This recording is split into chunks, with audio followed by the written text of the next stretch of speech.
Pour la première fois, le 22 juillet, la communauté franciscaine a célébré la fête de Marie-Madeleine sur le site archéologique de Magdala, sa ville natale, située sur la rive occidentale du lac de Tibériade. Son éminence Monseigneur Américo Aguiar, président de la fondation JMJ Lisbonne, a rencontré les jeunes de Terre Sainte quelques jours avant les Journées mondiales de la jeunesse. La messe a été présidée par le patriarche de Jérusalem des Latins, sa béatitude Pier Battista Pizzaballa. C'est le 4 septembre 1523 que Jérusalem est apparue pour la première fois à saint Ignace de Loyola, le fondateur de la Compagnie de Jésus. Aujourd'hui, 500 ans se sont écoulés depuis ce voyage sacré, qui a commencé et s'est achevé dans la ville sainte.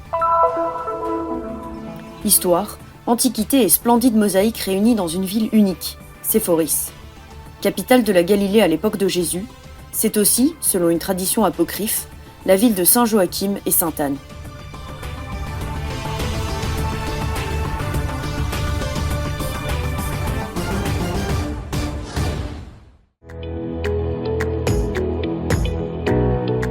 Pour la première fois, le site archéologique de la Custodie de Terre Sainte situé dans la ville de Magdala est devenu un lieu de célébration.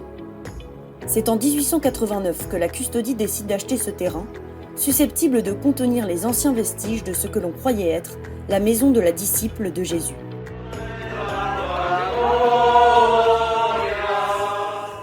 Le 22 juillet, la communauté franciscaine de Galilée a ainsi célébré la fête de Marie-Madeleine sur ce site, le site de sa ville natale, Magdala, située sur la rive occidentale du lac de Tibériade.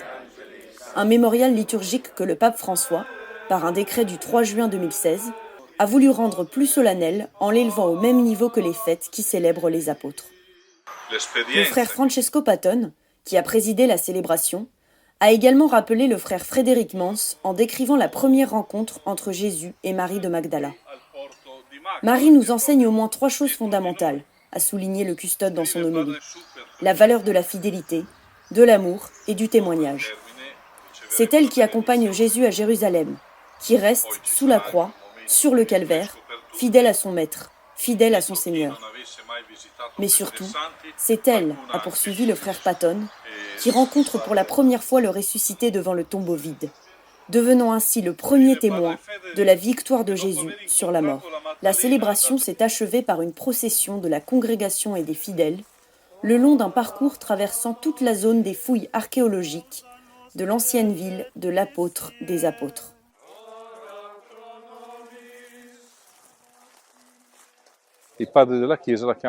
En latin, les pères de l'Église l'appelaient l'Apostola Apostolorum, c'est-à-dire l'apôtre des apôtres. Celle qui était envoyée à ceux qui seraient plus tard envoyés dans le monde entier. Elle est la première à annoncer que Jésus est ressuscité. Le custode de Terre Sainte a également souligné l'importance de faire de ce lieu un lieu de célébration. Pour moi, ce jour est important, précisément parce que c'est la première fois que ce lieu devient un sanctuaire, c'est-à-dire un lieu saint. Si nous n'y sommes pas pour célébrer, pour prier, un lieu n'est plus qu'un site archéologique. Ce que nous avons fait aujourd'hui, c'est en quelque sorte refaire de ce lieu un lieu de rencontre avec le Seigneur, un lieu de prière et un lieu de célébration. Depuis les années 1970 jusqu'à aujourd'hui, explique le frère Timotheus Marzatek, supérieur de la communauté et responsable du site archéologique de la ville de Marie-Madeleine, les fouilles ont mis en lumière toute la zone portuaire, qui fait de Magdala l'exemple le plus intact d'un port antique identifié à ce jour sur les rives du lac de Tibériade, avec d'importants vestiges archéologiques qui témoignent de la richesse de cette ville. On y a également découvert un grand monastère byzantin datant du 5e siècle, avec des mosaïques extraordinaires, où résidait probablement la communauté en charge du sanctuaire dédié à Marie-Madeleine.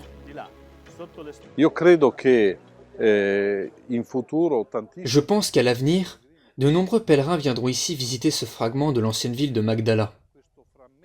Après la journée d'aujourd'hui, nous pouvons dire qu'il ne s'agit plus seulement d'un site archéologique, mais d'un lieu saint de prière. J'espère que ceux qui viendront ici vivront la même expérience que Marie de Magdala, lorsqu'elle a rencontré Jésus pour la première fois.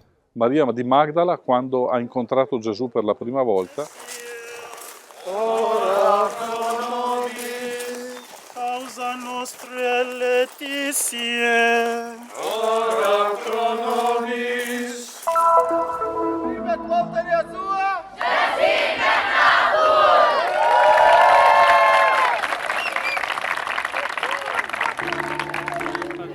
Quelques jours avant les Journées mondiales de la jeunesse, qui se tiendront cette année au Portugal, le secrétariat général de la jeunesse chrétienne en Palestine a organisé une messe le 22 juillet à Bet Jala, dans la région de Bethléem, présidée par le patriarche de Jérusalem des Latins, sa béatitude Pier Battista Pizzaballa, et son Excellence Monseigneur Américo Aguiar, évêque auxiliaire de Lisbonne et président de la fondation JMJ Lisbonne 2023.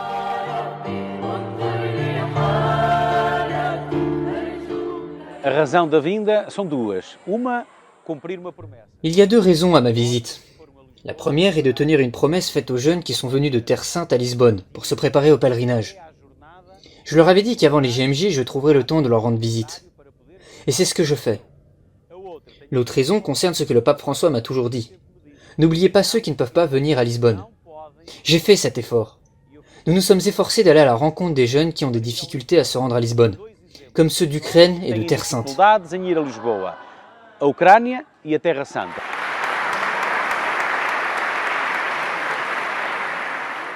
E estes jovens são exemplo. Ces jeunes sont un exemple pour tous. Grâce à leur résilience, ils parviennent à surmonter tous les obstacles et rendent le dialogue et la rencontre, malgré tout, possible. Les Journées mondiales de la jeunesse sont une rencontre mondiale.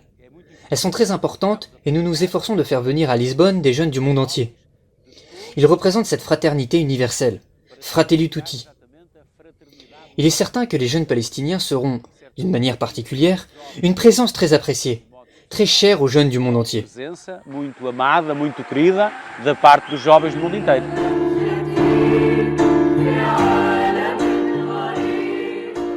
Dans son homélie, sa béatitude Pizzaballa a fait référence à la grande participation des jeunes de Terre Sainte aux Journées mondiales de la jeunesse de cette année.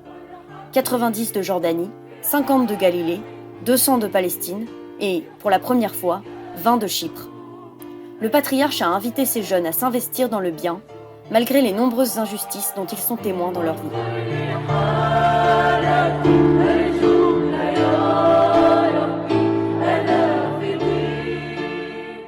L'évêque auxiliaire de Lisbonne a également visité certains des ateliers d'artisanat qui ont fabriqué des milliers de chapelets destinés à être distribués aux participants des JMJ. Ce projet, réalisé par Caritas Jérusalem, a fourni du travail à de nombreuses familles de la ville de Bethléem.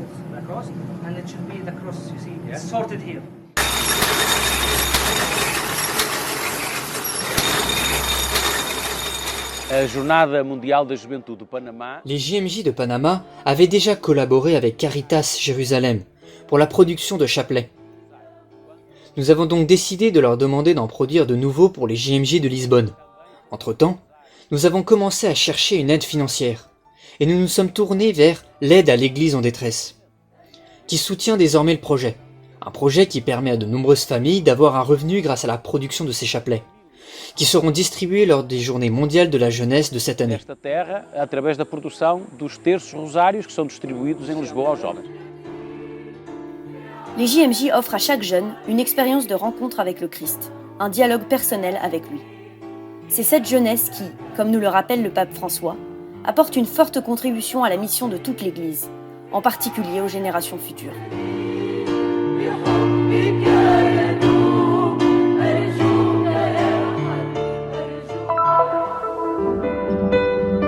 There he was, lying in his bed, convalescing from a terrible wound that he... C'était dans son lit, alors qu'il se remettait d'une terrible blessure reçue au combat, qu'à travers la lecture de livres sur le Christ et les saints, saint Ignace se mit à réfléchir à ce qu'il pourrait faire pour s'engager sur cette voie.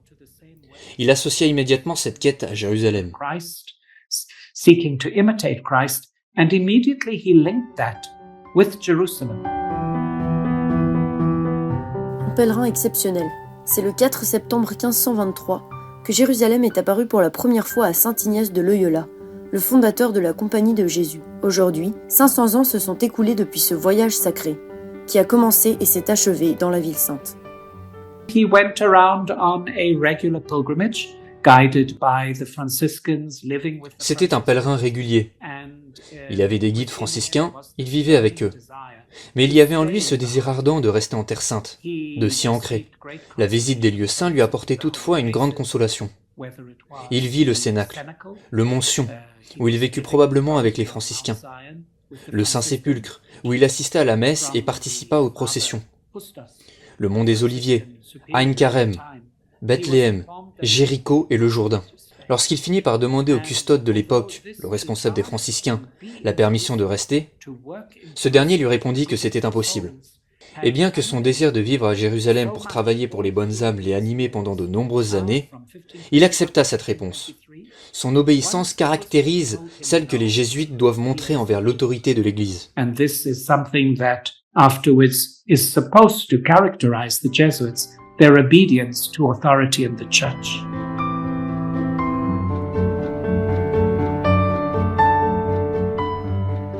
Une fois saint Ignace de Loyola de retour de pèlerinage, c'est en 1540 à Rome que la Compagnie de Jésus est approuvée.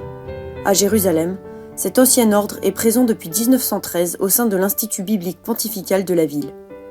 Une présence qui se veut un signe concret du désir du saint d'être en contact avec les lieux où le Seigneur a vécu.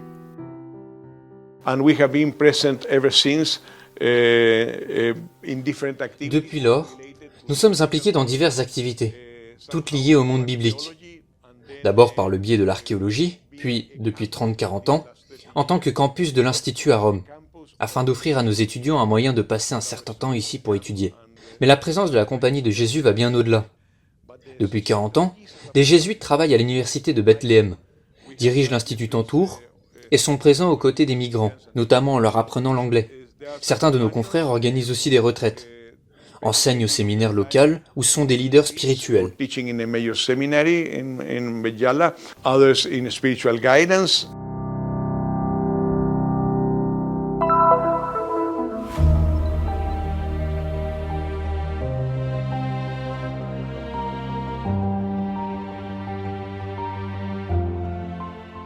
Séphoris, capitale de la Galilée à l'époque de Jésus, rassemble à la fois histoire, antiquité et splendide mosaïque.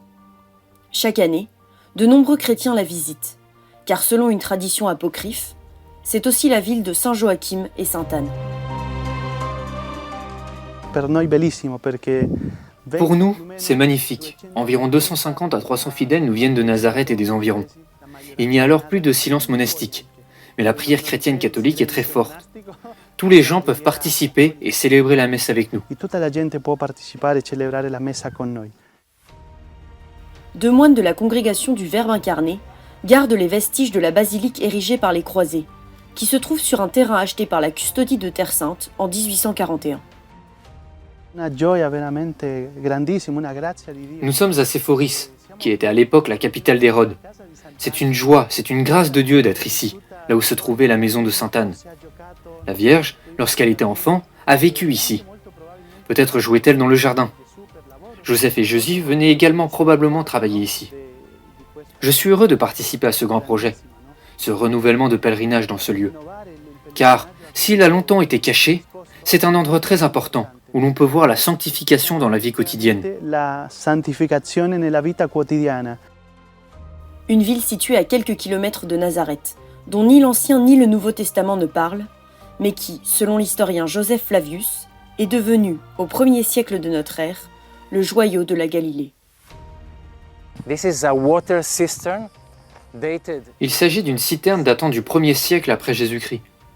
Elle fait partie du système d'adduction d'eau de Zipori. Les Romains ont mis au point un système qui permettait d'amener l'eau des sources de toute la région et de la stocker dans des citernes, comme celle-ci.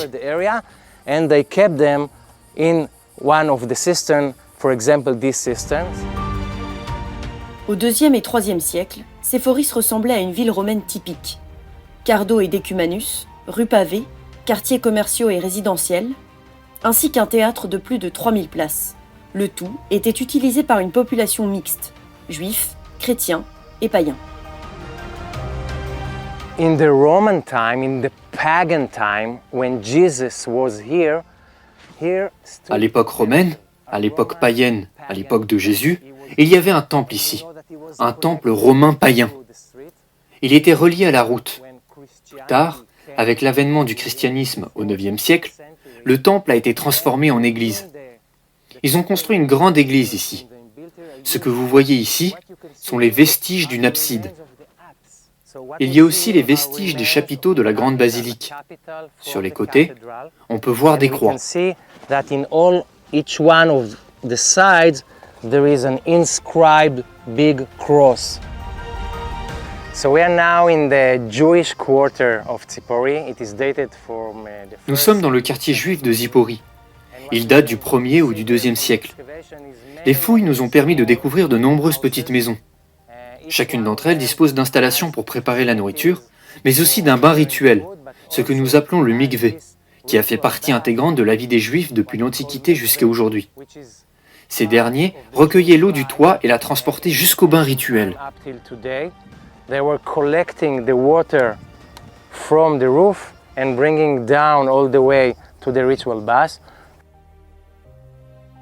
De nombreuses merveilles du passé refont surface, de la forteresse et du théâtre des croisés, jusqu'à une maison dont le célèbre sol en mosaïque est dédié à Dionysos et aux joies de la vendange. We can look on this ancient mosaic, which is dated for the 2nd century, and we can see a lot of characters and stories. Nous pouvons admirer cette ancienne mosaïque qui date du 2e siècle. On y voit des personnages et des histoires relatant des événements de la vie du dieu Dionysos. Mais je voudrais qu'on se concentre sur cette belle figure, la Joconde de Galilée. Cette œuvre est composée de centaines de petites pierres de plus de 20 couleurs différentes. À côté d'elle, on peut clairement identifier Cupidon, si bien que les spécialistes pensent qu'il s'agit de la déesse Vénus, Aphrodite. And since we are able to identify Cupid just nearby the figure, the scholars assume that this is Venus, Aphrodite, the goddess. L'autorité des parcs nationaux israéliens propose au sein de la ville un itinéraire spécial, appelé le chemin de Marie. Il relie tous les lieux, de la citerne du 1er siècle aux vestiges de l'époque byzantine, en passant par le quartier juif et le monastère de la Sainte Famille, sur lequel il se termine. Un concentré d'histoire et de foi.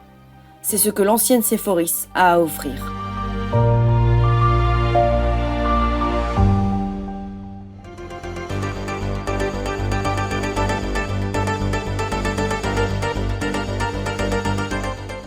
Malgré les tentatives de certains groupes extrémistes de prendre le contrôle du lieu, le monastère Stella Maris de Haïfa a accueilli des centaines de chrétiens pour la célébration de la fête du prophète Élie.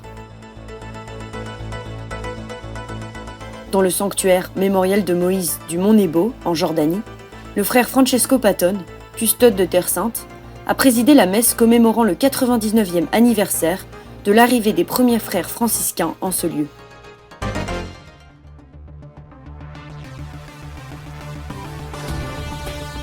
Un geste de solidarité pour soutenir les lieux saints et les besoins des frères sur la terre de Jésus. Nous collaborons à la mission de la custodie de Terre Sainte. Nos comptes se trouvent dans le QR code, le code QR.